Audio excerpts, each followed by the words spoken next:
Esta é a Rádio Web Uniriter, onde você encontra informação, entretenimento e cultura. Está começando o programa literário Verso e Prosa, em sua 8ª edição. Produção e apresentação, Lenira Pereira. Supervisão, jornalista Roberto Belmonte e Gabriela Almeida. Operação de rádio, Emerson Garcia.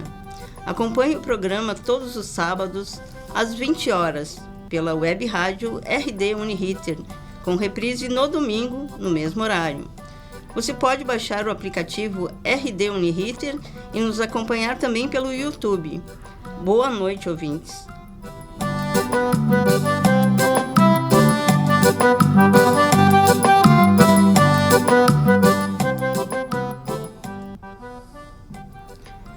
Amar é ação reflexiva.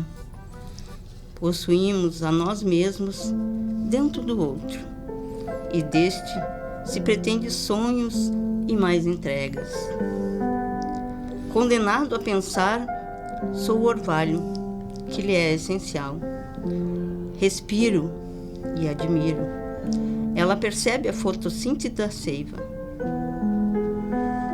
Poesia é tentativa de aclarar o mundo ao alcance de nós, através do caos, de viver pela e para a palavra. E comigo no estúdio está o autor desses versos, o poeta Joaquim Monks, que nasceu em Pelotas em 29 de setembro de 1945. Seis. É professor de criminologia, advogado, escritor e ativista cultural. Conferencista sobre os temas de cultura e oficineiro. Foi deputado estadual constituinte do estado do Rio Grande do Sul no período de 1987 a 1990. É coronel reformado da Brigada Militar, também chamado de Capitão da Esperança. É membro titular da cadeira número 19 da Academia Rio Grandense de Letras em Porto Alegre, da Academia Sul-Brasileira de Letras em Pelotas, da Academia Internacional de Artes, Letras e Ciências de Cruz Alta, da Academia Literária Gaúcha de Porto Alegre, e coordena desde 2003 a Casa do Poeta Brasileiro Poebras Nacional. Faz parte da Academia Brigadiana de Letras de Porto Alegre, Abril, Academia Internacional Sul-Lourenciana de Artes e Letras de São Lourenço do Sul. É membro da Casa do Poeta Rio Grandense de Porto Alegre e da Casa do Poeta de Torres. Também da Casa do Poeta do Vale do Mampituba, Passo de Torres.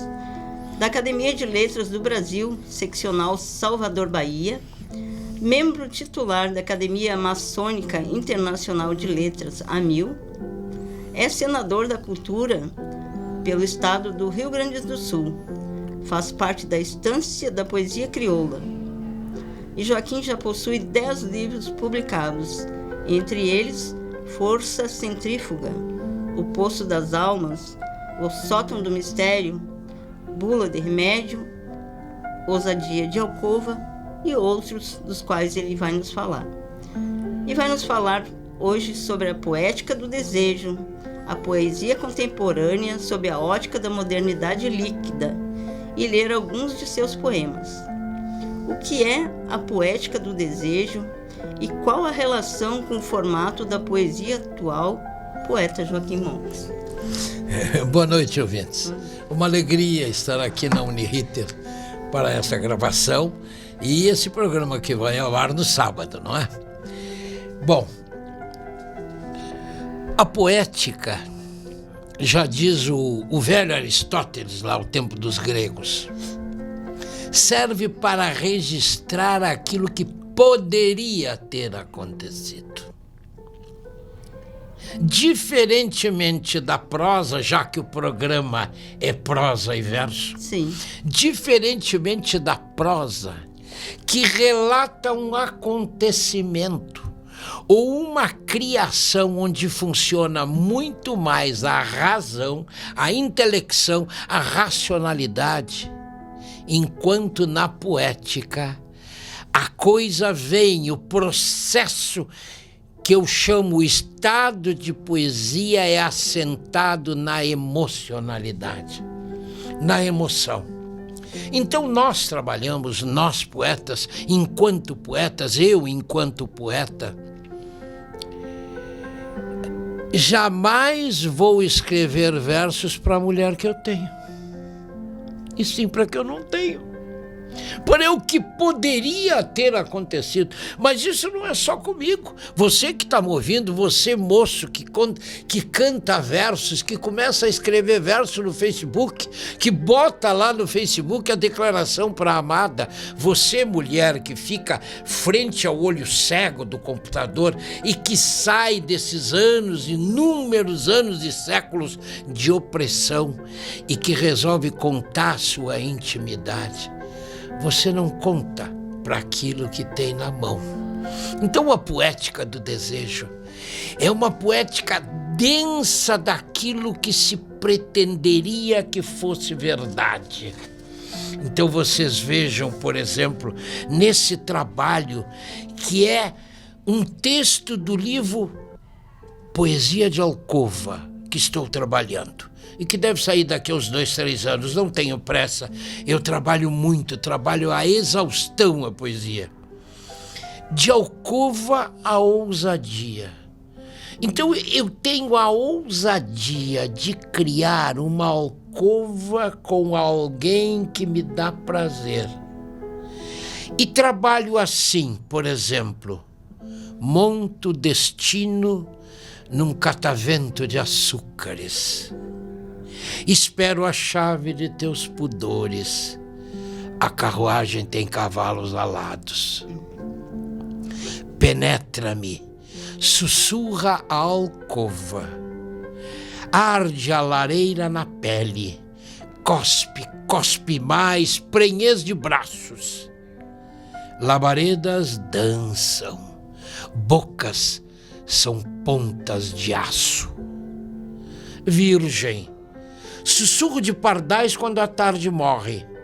O ardil do estranho tange o ninho, âncora do sonho de futuro. Selvagens ginetes adejam no jogo da vida, minúsculo leito de sombras e cortinas, surdas revelações ao olfato. Desejei copular a felicidade, cochicha o assombro, estranhezas, insólita costura no vazio das esferas, dói o calo de viver. Como é que eu vou tentar teorizar e lhes responder dentro da razão a questão, ainda mais a questão poética, enfrentando o desejo? Se é exatamente quando vem o desejo, há um aquietamento, eu diria obnubila-se, o verbo é esse, obnubilar-se, obnubila-se a razão e tudo é tesão, tudo é a ardência do desejo que me vem pelas veias, pelas artérias, o corpo que eu sonho, o corpo que eu crio, o corpo que eu amo, o corpo, enfim, que faz da poética a razão de felicidade para aquele momento. E assim, mas a poética do desejo a que te referes, então, está relacionada mais à questão carnal do que todos os tipos de desejo, tipo... por exemplo, no mundo globalizado, a gente está muito voltado para o consumo, para uma série de desejos não carnais, desejos materiais. Mas essa poética do desejo que tu fala é mais relacionado a esse desejo carnal. Seguramente, porque é a poesia de alcova. Eu retomo a poesia de alcova com um cuidado para não ser apenas a poesia erótica. Não ser apenas a poesia erótica, Mas, evidentemente, eu não gosto da expressão carnal. Nós somos bichos, é verdade, somos animaizinhos. Existe um momento em que nós somos animaizinhos. Copulamos porque temos necessidade de copular, como comemos para sobreviver. Faz parte do processo humano. Claro que quando eu pego o desejo na ansiedade, na ânsia de mudar as coisas, esse desejo de mudar, como por exemplo em 1774,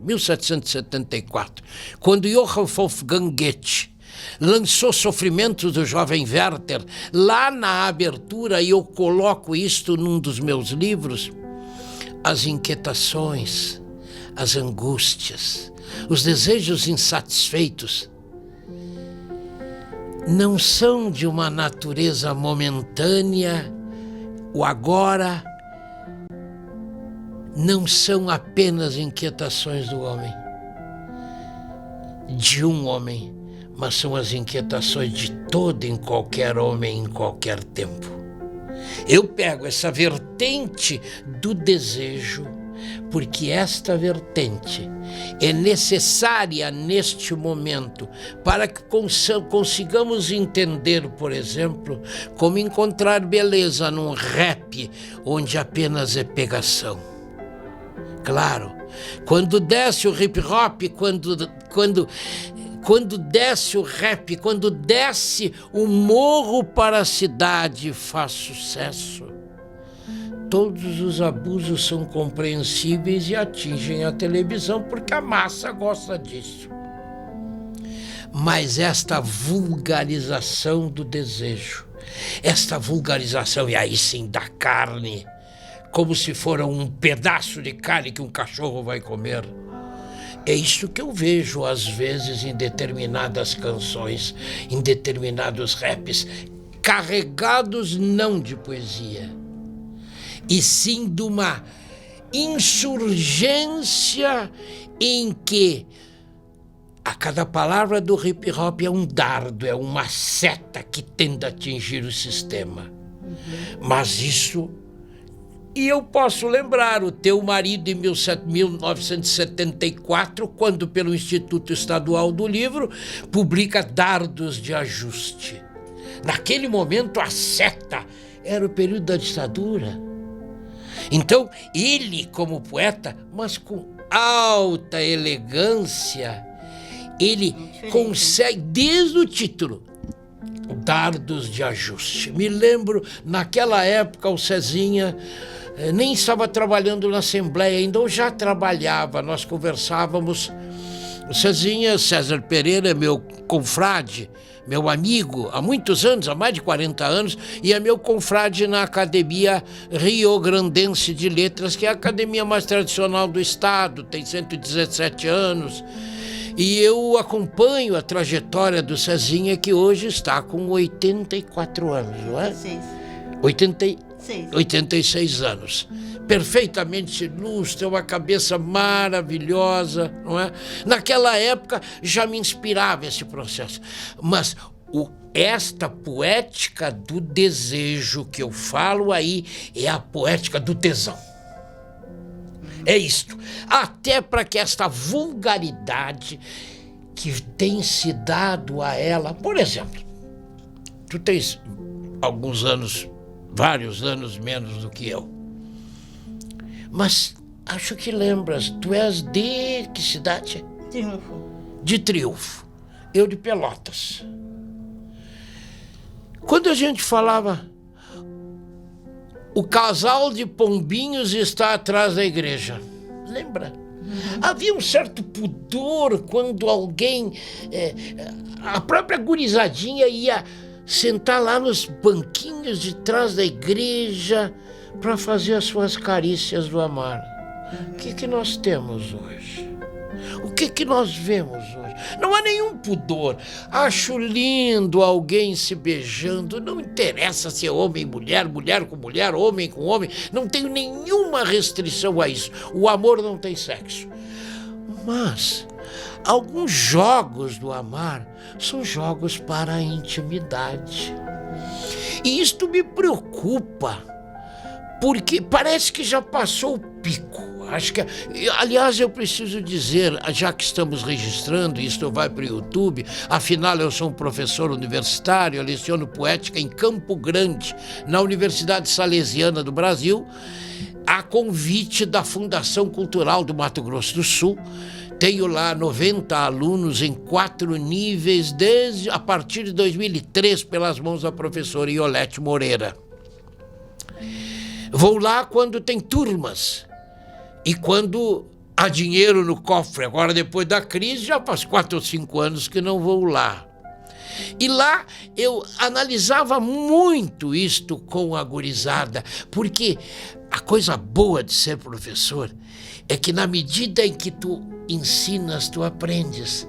E aprendes com o moço que está ali, com o olhinho parado, parece que está vendo uma figura mítica, que é a figura que lhe está aclarando, que está colocando o farol que ele precisa para iluminar o caminho. Então eu sempre analisei isso com muito cuidado. Poesia não é brincadeira.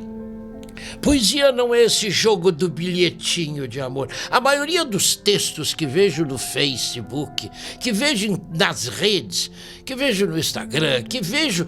E sou um homem com 73 anos e que estou já há mais de 25 anos na internet. Na verdade, eu não sei fazer aquelas coisas, aqueles detalhes como agora, tirar do WhatsApp para poder imprimir, que a gurizada ali, um moço da geração dos 20 e poucos, fez com uma beleza. Eu tenho dificuldade. Agora, eu escrevo direto na internet e escrevo direto no computador. No início eu ainda fazia à mão, como vejo alguns da minha geração. Eu sou de 46, como foi dito nesse longo currículo, nem precisava ter lido. Mas afinal, quando a gente chega em idade provecta, tem que mostrar o que fez, não é? É isso, é nesse sentido, eu te compreendo perfeitamente. Então vocês vejam, poesia, olha o que o Aristóteles diz, é importante isso. É aquilo que se escreve sobre aquilo que poderia ter acontecido. Então, quando você que está me ouvindo escreve sobre um fato da vida, um acontecimento, jamais estará escrevendo poesia. Jamais estará escrevendo no gênero literário, poética. A poética é intocável, é impalpável, ela não tem corpo, ela é intangível. O que é material é o poema, que é a materialidade da poesia. A maioria dos professores não sabe o que é isso. Joaquinzinho, 1953. Joaquinzinho diz uma poesia. Eu levei 40 anos para descobrir que não se diz poesia, se diz o poema que contém ou não poesia.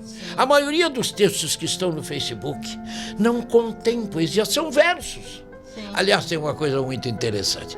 Eu pertenço à Academia Sul-Brasileira de Letras, de Pelotas, que no ano que vem faz 50 anos. Ela é de 9 de maio de 1970. Uma determinada poetisa,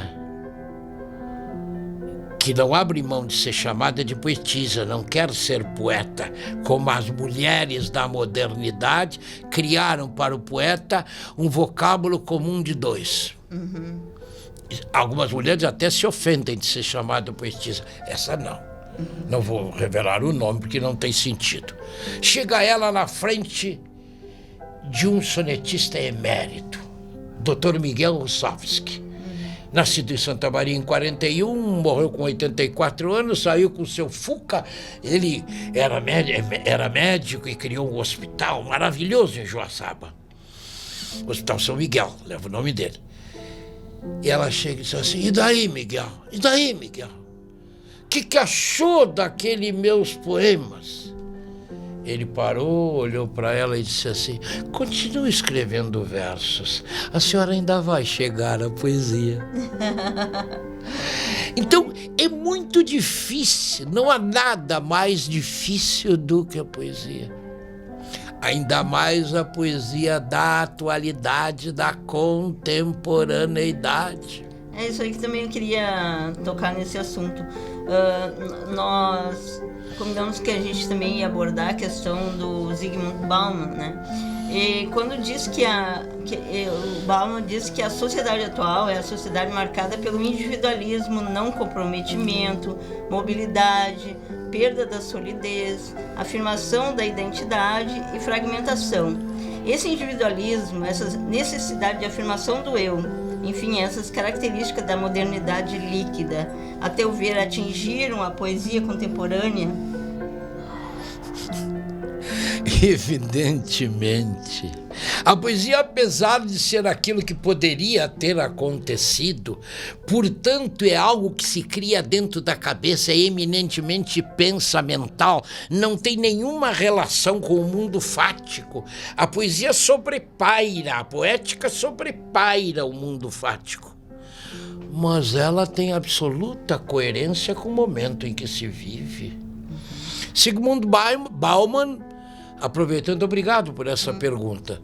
Zygmunt Bauman é um filósofo polonês que morreu em janeiro de 2017, aos 93 anos. Criou o conceito de modernidade sólida para explicar a modernidade, os tempos modernos.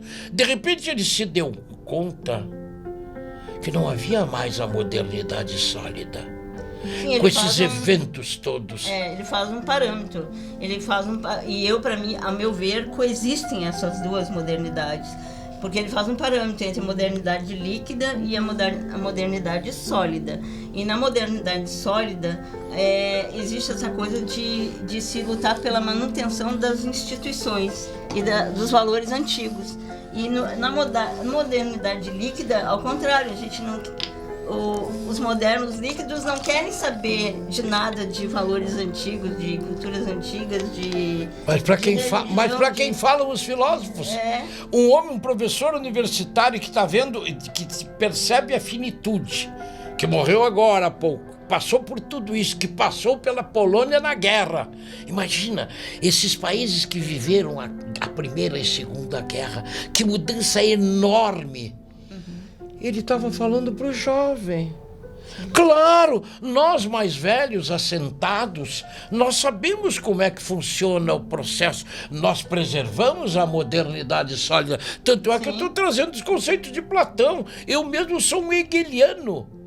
Eu me filio às ideias de Hans Hegel, que é um alemão que coloca a questão assim: há uma tese posta, eu sou o antítese, eu sou o provocador. Provoca, provoca, provoca. De repente, esta tese envelhece, cai, e esta nova tese é uma síntese, é a dialética hegeliana. Esta síntese vai envelhecer e se tornar uma nova tese. Essa tese vai ser combatida por uma nova antítese. Foi tão forte esse processo, é o mesmo período do Manifesto do Marx de 1848, esse período do século XIX, é tão forte que o Marx se assentou em cima de Hegel, e em 1864, quando surge com o Friedrich Engels, estou falando em 1864, o Das Kapital, a primeira edição do volume do O Capital, explicando o marxismo, já o pessoal começou a dizer que era dialética marxista. Não existe dialética marxista. Existe a dialética hegeliana aplicada ao marxismo, aos conceitos econômicos, somente conceitos da mais-valia e tudo. Quer dizer, este processo é todo, quando Bauman se topa com isso, ele denuncia e mostra que os valores de mutação atingem a vida inteira, como atingem a poesia. Onde é que eu chego, por exemplo? Por que eu chego a isto? E por que eu trago o Zygmunt Bauman? Porque eu estou trabalhando na maior modernidade, na pós-modernidade, que é o quê? O poema minimalista que está lá dentro do Facebook, com 114 caracteres, com espaços. Então, aquilo que está lá, que você que está me ouvindo, você que gosta do Facebook, aqueles poeminhas, aquelas pequeno conjunto de letrinhas que saem coloridos, aquilo tem até 114 caracteres com espaço. É o mesmo critério do Twitter. Esta é a modernidade. É o poema da modernidade que retrata essa volatilidade. Isso aí eu queria te perguntar, assim, resumidamente, para teu ver, quais seriam as características da poética contemporânea dentro dessa visão da modernidade líquida? Verdade. Muito bem, muito obrigado. Veja que interessante, que bom como tu pegasse a coisa a partir dos textos que nós trocamos, não é? Interessantíssimo. Curiosamente, quando é que eu comecei a me aperceber que a poesia poderia entrar em crise se nós não pegássemos novos parâmetros? Porque o jovem não é bobo. O jovem brasileiro e o jovem universal no planeta inteiro nunca leu tanto. Nunca leu tanto. Ele está lendo desde pequenininho. Ele está lendo ali no tablet, ele está lendo no celular. Ele não está lendo como a nossa geração, que tinha uma metodologia e lia no livro impresso.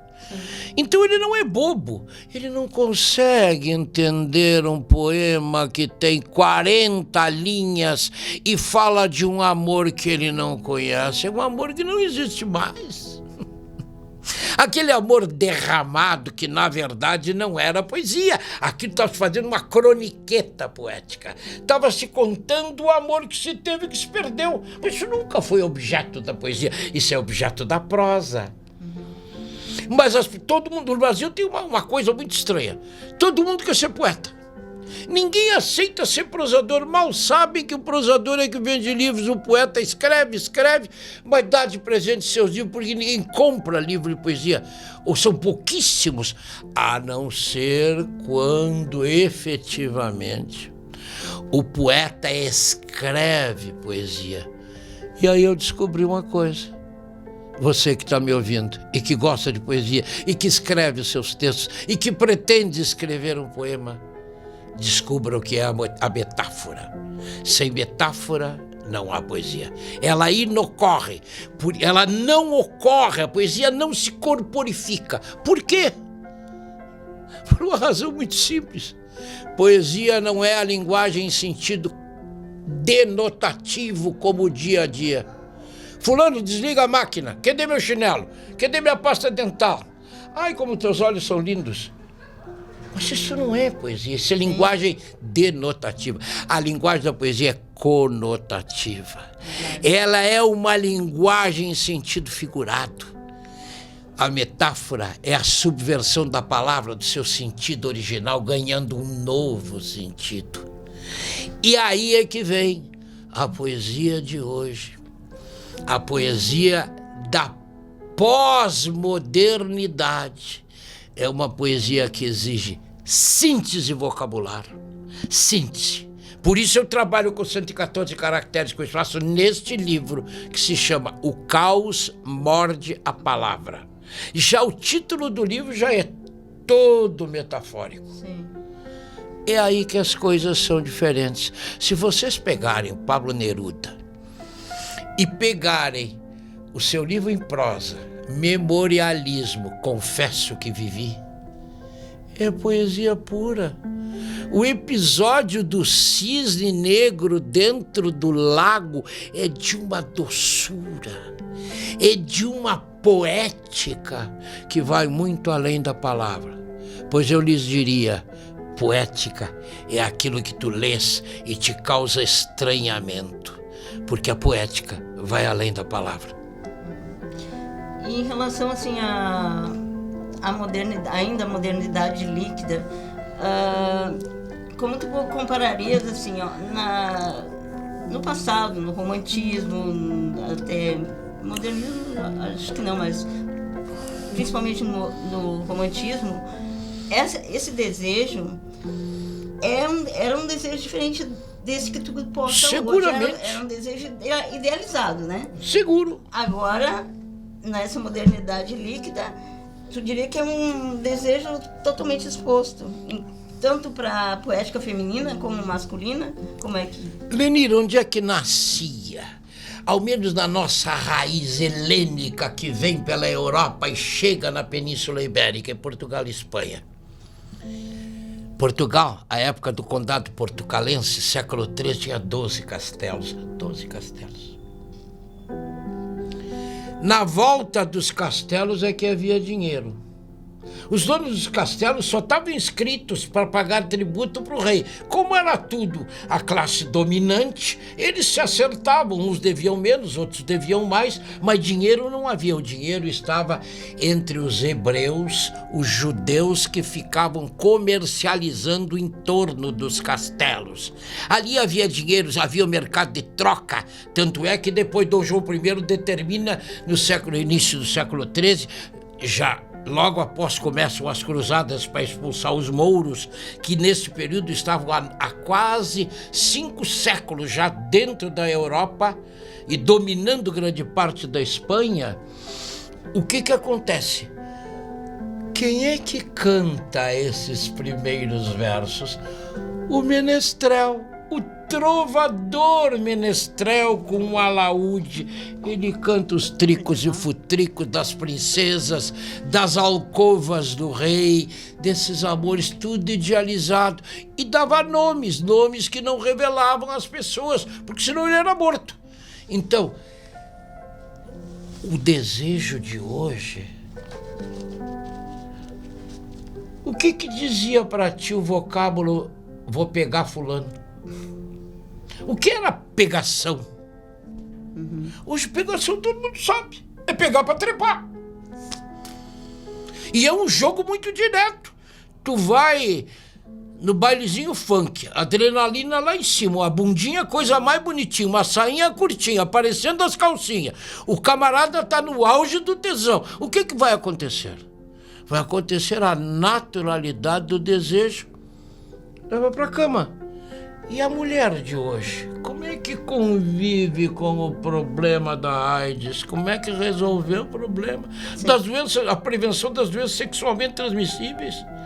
A mãe traz para dentro de casa um cara que ela nunca viu de onde é que saiu, que a guria trouxe, prefere que fique em casa e durma dentro de casa. Quando é que nós vimos isso, Lenira? Sim, Lenira, isso faz 40 anos, Lenira, 30 anos, Lenira. Eu não sabia, hoje... Na minha idade eu não saberia hoje, claro que eu me adequaria. Eu não saberia como administrar se a Larissa, minha filha, me dissesse, na década de 70, ela é de 73, então lá pelos 90 ela estava com 17, 18 anos. Se ela me dissesse, veja bem, se ela me dissesse, pai, eu não sou mais virgem, que depois até aconteceu com absoluta naturalidade, porque nos dávamos bem, mas se ela dissesse, eu vou trazer o fulaninho que chegava de bicicleta, ele vai dormir aqui em casa no meu quarto, eu não entenderia. Hoje a mãe, a madrinha, esse tipo. Então tá, nós vamos ao intervalo com a música escolhida pelo convidado de hoje, Coração de Estudante, de Milton Nascimento, na voz de Djavan.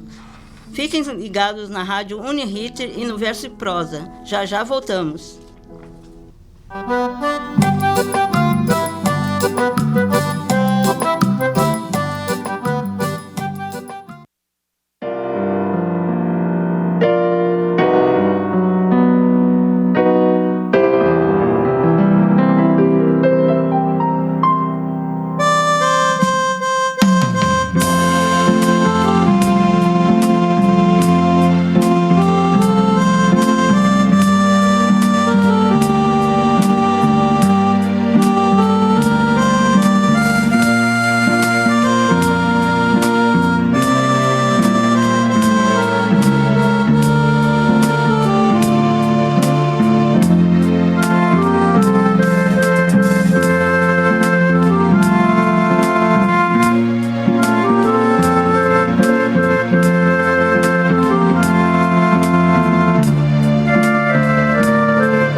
Estamos de volta com o programa Verso e Prosa. As trilhas que você ouve são Josefina, de Ricardo Moraes, e Melody of Love, de Ludwig van Beethoven. Comigo no estúdio hoje está o escritor Joaquim Monks, e vamos falar agora de sua poética, e ele vai ler alguns de seus poemas aos ouvintes. Teus poemas são ricos em imagens, apresentam uma linguagem depurada e altamente metafórica. Tu achas que houve alguma mudança no teu modo de fazer poesia desde que começaste a escrever até agora? Eu noto isso porque em alguns poemas do passado tu mesmo criticavas os próprios poemas, dizia que a tua linguagem não estava adequada, né? Tua linguagem está mais apurada hoje? A poesia é como a vida.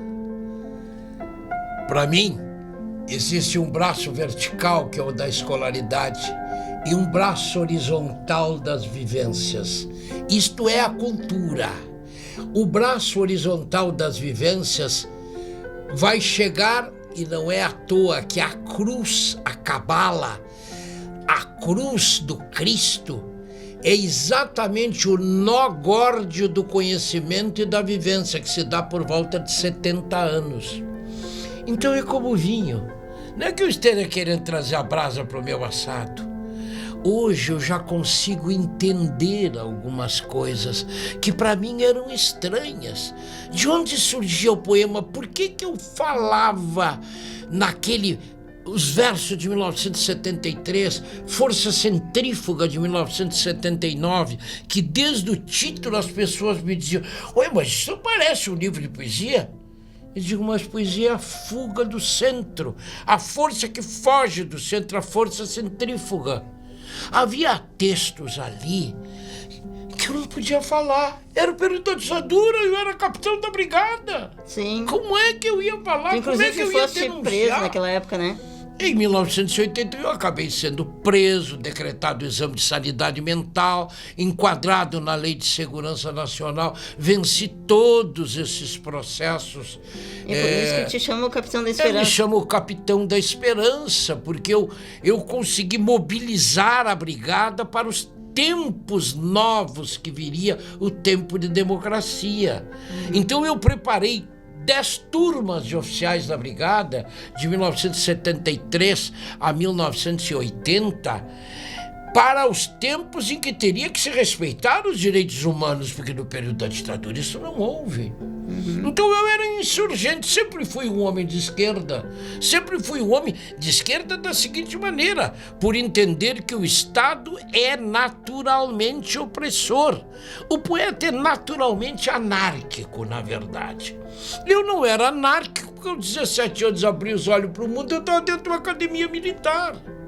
Então eu olhava aquelas coisas, de repente eu via a brigada mal falada, mas era o sistema mal falada porque se cometia abuso. Eu ainda vejo hoje pessoas dizendo assim: "Ai, que saudade da ditadura, naquele tempo se saía na rua e nenhum bandido", mas claro, matavam.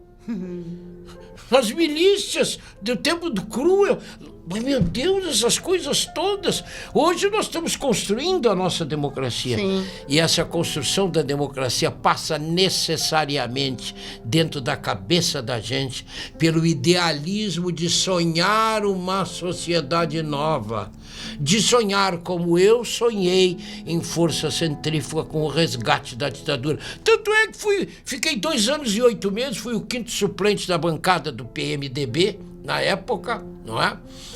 Não sou comunista, sou um homem de esquerda, mas não pratico socialismo. Sou um homem de centro-esquerda, hoje mais definidamente na centro-esquerda, como é o teu marido, que estava no PTB e era um homem de centro-esquerda. Sim. À época, já o irmão dele, o teu cunhado, o Amaro, já era aqui do tempo da Casa do Poeta. O Amaro Pereira era um socialista da palavra. Sim. E o texto dele, na verdade, e aí vem o grande problema, a dificuldade de nós, militantes políticos, comprometidos com as mudanças sociais, fazermos poesia. Normalmente nós não fazemos poesia.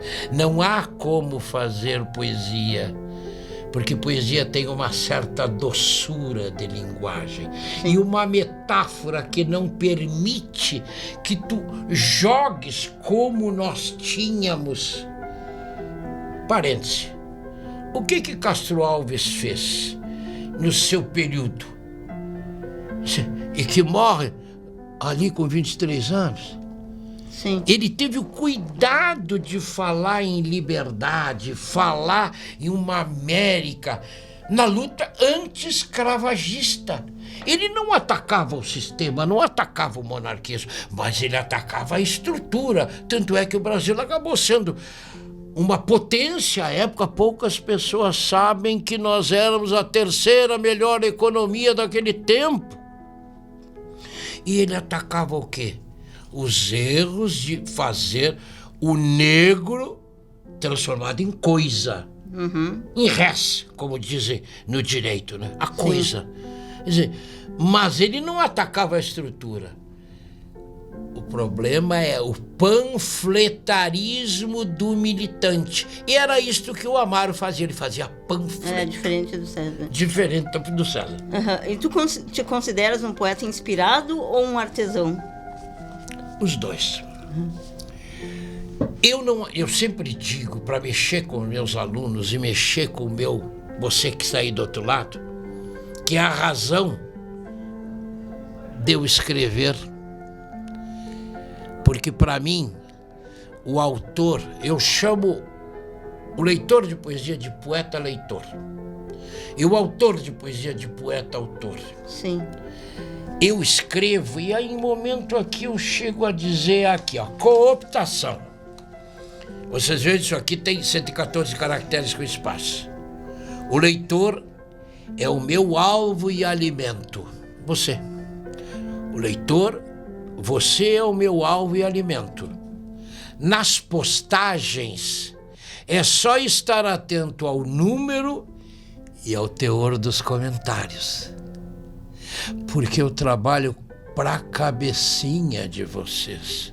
O que eu faço como poeta é apenas colocar na cabecinha um halo de sugestionalidade, de sugestão, que quem vai corporificar o poema, dar forma, se apaixonar por ele e tomá-lo é o poeta leitor. Se você não for poeta, nunca você será leitor de poesia, porque não se apossará do poema. E tu podes ler do Bula de Remédio alguns poemas? Sim, pois não. Aqui eu começo a trabalhar já e me dou conta desse caos, não é? Isso que eu dizia agora há pouco, a entrega ao outro. Isso é de um livro de 2011, do mesmo período desse aqui, Sortilégios, que ainda está inédito. Eu tenho 20 livros inéditos. Deve sair 2 este ano, sai 2 no ano que vem. Total de livros que tu já publicaste com... 10 livros. 10 livros. Este aqui é o 9º. E este aqui, o Oficina do Verso, é o 10º, que é o meu livro mais elaborado. Poço das Almas, Poço das Almas, Salto do Mistério, não é? O Força Centrífuga, são 10. A entrega ao outro. Só quem ama pode distribuir afeto ao próximo. Só pode doar aquele que possui algo. Quem não está aberto ao mundo não percebe nem apreende a si próprio. Escrever, fazer o poema é doação ao semelhante. Um ato de entrega ao outro. Nem sempre este ato consiste num tesouro. Todavia é o singelo testamento dos sonhos deitados no travesseiro. Um galo que canta na madrugada das inquietações. Aí é que vem, tu me perguntava sobre a inspiração. A inspiração... Um poeta inspirado ou um artista? É isso, o artista. Pois é. Tu pegas exatamente o que aparece, foi o trabalho do professor doutor Volnir Santos, em 1979, sobre força centrífuga. Ele analisa o Joaquim Monk sobre o aspecto do poeta artífice e o poeta inspirado. E analisa aqui, segundo o trabalho dele, a cadeira de A Linguagem como Arte no curso de mestrado em Teoria Literária na Pontifícia Universidade Católica em 79. Sim. Eu guardei 17 anos esse texto. Eu não entendi, eu não tinha capacidade de entender. Eu fiz o poema, botei na rua. E ele vem com a sua função crítica. A análise me deixou um pouco assustado. Eu não entendia bem o que era isso. 17 anos depois, a partir do momento que eu entendi o que ele queria dizer, eu publiquei neste livro, Bula de Remédio, é o Pós-Fácil. Lê um pouquinho pra mim. A Criação Poética em Força Centrífuga, de Joaquim Montes, por Volnir Santos. Pelo professor doutor Volnir Santos, que é uma autoridade. Então ele faz esta análise, é muito interessante. Então ele fala, o poeta inspirado, o que define o poeta possesso, o que define o poeta artífice. E na força centrífuga, olha que interessante, isso é a criação dele. Forças centrífugas, a inspiração e a força centrípeta. Aqui vem de dentro, o artesanato. Fora, o artesanato. É. O de dentro para fora. Isto o Volnir construiu a época e se assentou, escreveu 17 páginas sobre este poema de 3 linhas. Tu vê. Confissão e penitência. Morri ontem, estou vivo. Há uma maçã na cruz. Tá, mas dá pano pra manga mesmo, porque é muito simbólico, né? É muito simbólico. E tu vês, esta metáfora nasce no primeiro livro. Sim. No primeiro livro que tu escreveste, O objeto poético aparece representado por apenas 3 versos. Dir-se-ia tratar-se de um poema de linguagem contida. No entanto, a dualidade morri vivo encontra-se toda uma carga que transcende. Na dualidade morri vivo encontra-se toda uma carga que transcende a uma simples proposição entre morte e vida. A esse paradoxo segue o verso, há uma maçã na cruz, que representa no plano abstrato as ideias dos 2 versos iniciais. Maçã está para vivo, assim como morri está para a cruz. Verdade. Então é muito interessante. Relembra o Éden e todo esse processo. Então, eu hoje... Bom, então para mim o que é a inspiração? É a centelha. Sem essa centelha nada nasce. E esta centelha te leva ao que eu construí. E parece que sou o único poeta que fala nisto. Eu entro em estado de poesia. E quando entro em estado de poesia, já a linguagem não é mais a mesma. E mais... Mas tu trabalha a linguagem depois da inspiração vinda? Para um pouquinho. Então, neste estado de poesia, a linguagem já não é mais a mesma. Às vezes ela sai metaforizada, outras vezes não. Mas uma coisa é certa, eu sou um inspirado transpirador. Então eu transpiro... os espanhóis chamam la espontaneidade. Nós chamamos a inspiração. Sim. A inspiração é um vocábulo e um momento que se tornou uma coisa rançosa. Tu parece que precisa estar inspirado para fazer determinado... Olha, o fulano estava inspirado. A questão não é esta. Esta centelha permite que, se tu tiveres um patamar de conhecimento, tu consegues fazer uma linguagem transfigurada. Esse poema do Morri Ontem, Confissão e Penitência, vou revelar uma coisa, não vou dizer os nomes. Eu tinha um amigo muito querido e a mulher dele era insatisfeita. E nós estávamos jantando e ela trançou as pernas. Eu tinha...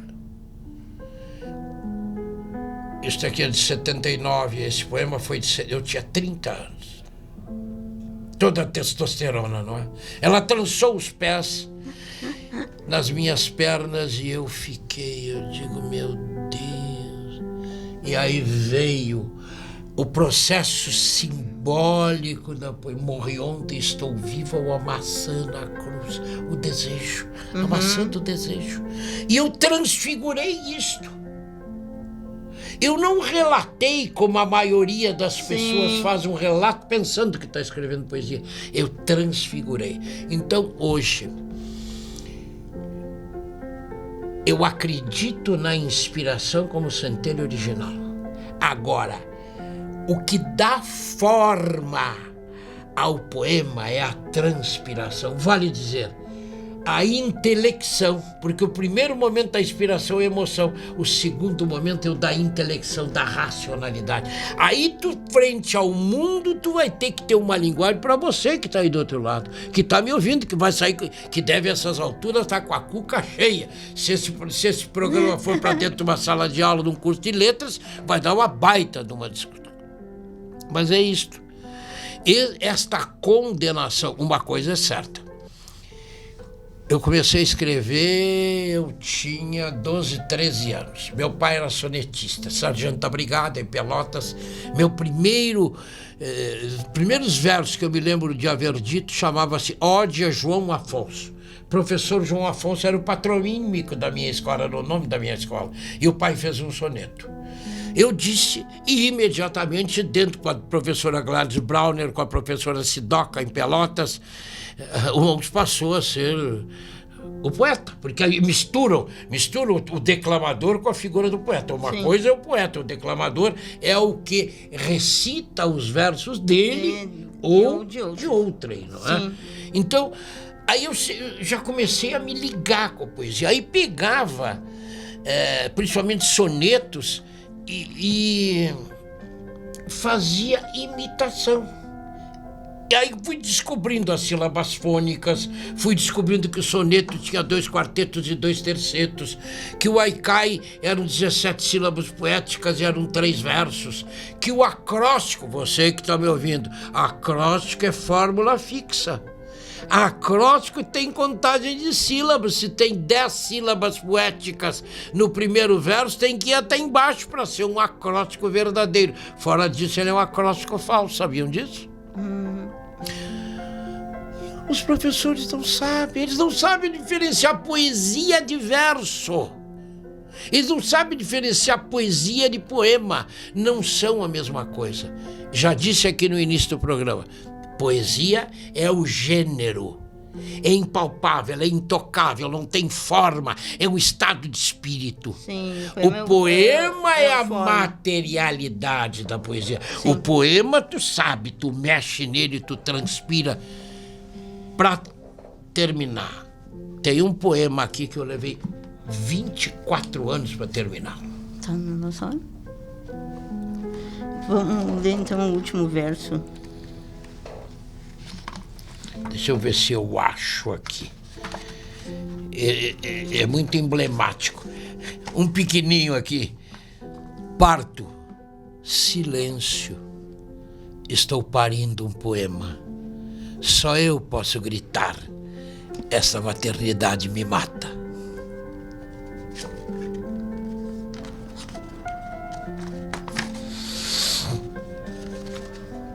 É que este texto, ele é muito... Onde está? Eu não o marquei, porque eu não gosto de marcar. Parece mentira, ele está publicado em 6 antologias, 6 coletâneas e 2 antologias. No entanto, aqui neste livro, em 2011, nas páginas 59, Dádiva e Colheita. Aqui é que eu o dei por pronto. E o tema é lírico. Não existe nada, não existe coisa mais difícil do que a temática lírico-amorosa. Exatamente o que as pessoas acham. Ai, fiz um versinho de amor. Não fez versinho, ele fez um bilhete de amor. Bilhete não é poesia, é outra coisa. Dádiva e colheita. Dá-me tuas mãos gélidas, dádivas para quem colhe cachos de uvas, doces, luzidios azeviches deitados em velhos cestos, cernes trançados ao tempo dos incestos de infância. Dá-me tuas mãos pulsantes, suadas de noturnos orvalhos, e encosta no meu rosto pálido o gêmeo colo das maçãs. Dedos entrelaçados nunca produzem vinagres. É doce o suor das vinhas e o sumo das maçãs. Tudo ao tempo de colheitas. E o verso e prosa de hoje fica por aqui. Agradecemos a presença de nosso ilustre escritor Joaquim Monks. Lembrando que na produção e apresentação tivemos Lenira Pereira, na mesa de rádio Emerson Garcia e na supervisão o jornalista Roberto Belmonte e Gabriela Almeida. Estejam conosco no próximo sábado, às 20 horas, quando estaremos conversando com o próximo convidado. RD Uniriter, inovação em jornalismo acadêmico.